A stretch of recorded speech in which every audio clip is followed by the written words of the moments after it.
Infidelity is one of the most traumatic, heartbreaking experiences someone in a romantic partnership can go through. So why does it often get glamorized on screen? You don't have to know everything to love someone.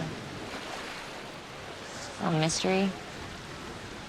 It's kind of sexy. Our culture seems obsessed with cheating as a concept, with entire shows based around it. Film scholar Janine Basinger says of its prevalence in film that it's interesting, it's common, and it's juicy. It's possible that, given nearly 50% of people in monogamous relationships say they've had affairs, watching these real-life scenarios play out on screen can be cathartic. And in real-life cheating scandals, we live for the drama. Adam Levine, The Try Guys, Good Morning America hosts Amy Robach and TJ Holmes, these stories compel us because we see the mask of celebrity slip, and we're able to view these people through a different lens. The real-life consequences may be devastating, but we become invested because we too feel like we've been misdirected. We found that Ned had engaged in conduct unbecoming of our team, and we knew that we could not move forward with him. Here's our take on the popularity of infidelity stories, why they're so entertaining, and how more nuanced portrayals of cheating show us that it's not always so black and white.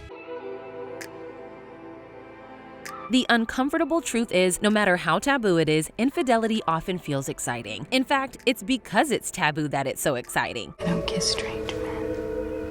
Neither do I. What helps create this spark is also the fact that the stakes are high. Getting caught could irrevocably change lives, and we don't know whether it would be for better or for worse. In Scandal, Fitz and Olivia Pope's affair has the potential to ruin their careers. Alicia and Will's affair on The Good Wife has the added complication of a workplace power dynamic. Connie's affair with Paul in Unfaithful feels actively dangerous because of what we anticipate Connie's husband may do if he finds out. I can't do this.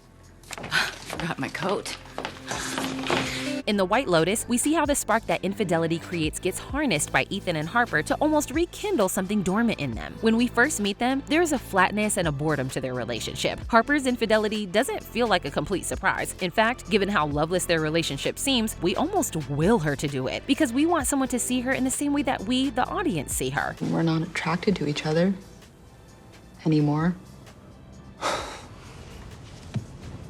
Or at least you're not attracted to me. But once they've both cheated, or at least we believe they did, the couple reunites and they're able to find each other attractive again. The takeaway is that they must effectively become like their friends Daphne and Cameron, who openly enjoy the sting of infidelity in order to keep their sex lives and marriage alive. So you're like playing games with them. Keeps things interesting. There's a brief flash of contentment, but there's still something that feels unresolved in their final moments, which maybe speaks to how messy and complicated infidelity actually is. Sometimes, the spark of infidelity is preferable to the dullness of married life, and so we see cheating as the more exciting, even the more romantic option. In Wong Kar-wai's In the Mood for Love, the relationship that Chow and Sue develop over the course of the film is achingly romantic. And in watching it, we can't help but be sucked in by the excitement of new love blooming.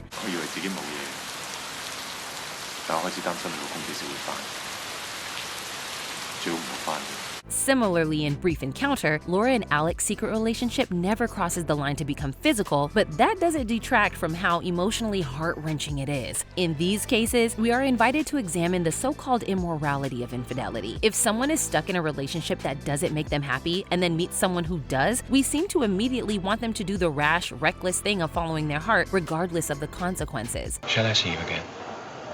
It's the other platform, isn't it? You have to run. Don't bother about me. Mine's not due for a few minutes. Ultimately, the spark of infidelity is about desire, whether that be the desire for another person or the desire for another life entirely. But what's interesting is when we as the viewer understand and even encourage that desire versus when we judge or shame it. And often, there's a gender divide in where we draw that line.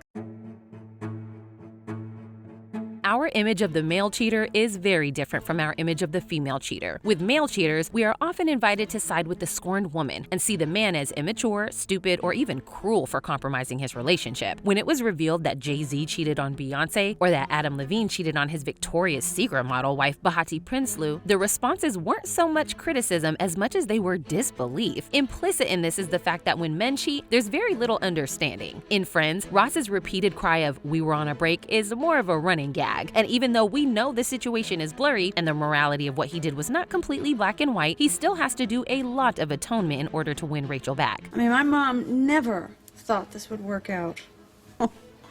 She was all, Once a cheater, always a cheater. Men cheating often feel selfish or driven by ego. In Marriage Story, Charlie admits that his notoriety and his fame encouraged him to have affairs because of the newfound attention he was getting, and almost blames Nicole for not allowing him to take advantage of that. Life with you was joyless! What, so then you had to go and someone else? When Owen Hunt cheats on Christina in Grey's Anatomy, it feels like it's an act of spite to get back at her for not wanting kids. The multiple affairs had by nearly all the men in Mad Men all feel evidence of their lack of care for the women they're supposed to love. Similarly, in Revolutionary Road, Frank Wheeler's affair feels like it's born out of a need to feel young and exciting again. As a result, these male affairs often feel empty and pointless, and it becomes hard to sympathize with them. As Jeremy Hellegar writes, in Fatal Attraction, Glenn Close had to go homicidal for Michael Douglas to get an ounce of sympathy. I'm scared, Jimmy.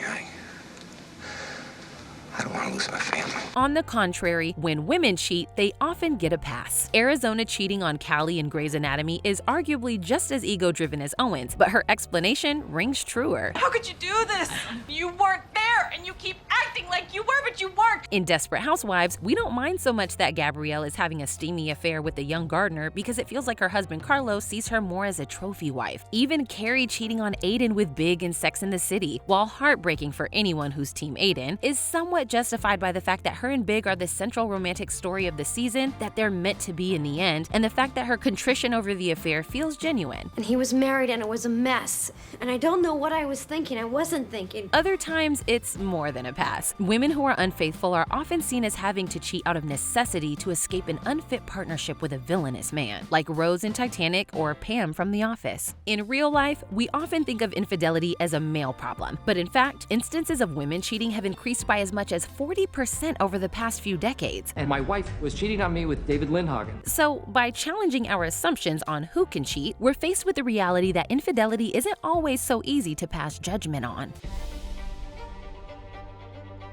Often, infidelity itself isn't what's complicated. It's what happens after the infidelity is exposed. How a couple has to navigate the road ahead knowing that this betrayal has taken place and that the perceived solidity of their relationship has crumbled beneath them. We shouldn't put the kids in the middle of this, Larry. Kids aren't. I'm saying we. An interesting example comes in Worth, where it's revealed that one of the 9/11 victims whose wife Karen is entitled to compensation had a secret other family who would also be entitled to compensation. So not only does Karen have to grieve her husband, she has to grieve him doubly, knowing that this betrayal was going on under her nose and she was never able to confront him about it. At the same time, neither she nor his brother are willing to throw him completely under the bus, giving the heroic nature of how he died and how good a father he was. When given all these competing emotions and facets of the man's character, it's much harder to make firm judgments. What are their names? Karen, go back in the house. No.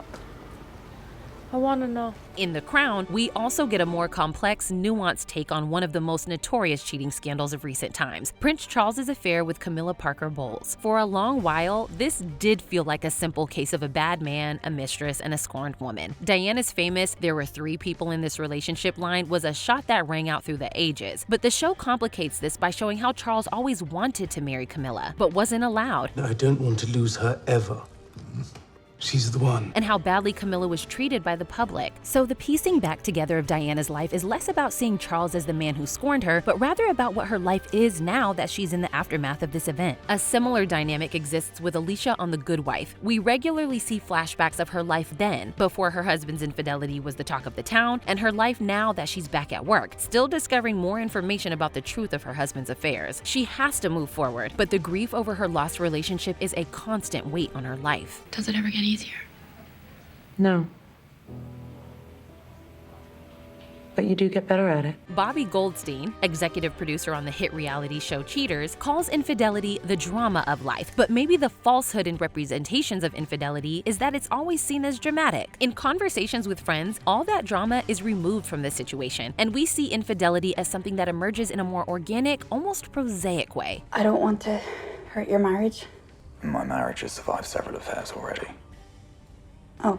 I've just never been party to them. And perhaps this ordinariness is truer to the reality of infidelity, that it isn't always couples being thrown off course by a third party thrown into their midst, or lives blowing up after shocking revelations. That sometimes it's the culmination of a lot of different things, and something that takes time to wrestle with and make sense of. Infidelity is common. Despite this, it can still be traumatic and feel like something that's impossible to come back from, both as a couple and as an individual, either someone who's been wronged or someone who's done the wrong thing. I'd do anything I could to undo what happened. What happened? I was not respectful to you. We're drawn to these stories because they allow us to imagine the worst and maybe reframe it as something that is manageable, navigable, even understandable. And as much as it seems we've invested in the spectacle of a dramatic, gut-wrenching cheating story, hopefully shows like Conversations with Friends that offer us a more realistic portrayal of infidelity become more of the norm. And Mark was there, and I missed you. And now I'm sorry. I'm more sorry than you can possibly imagine, but at least I'm talking to you about it.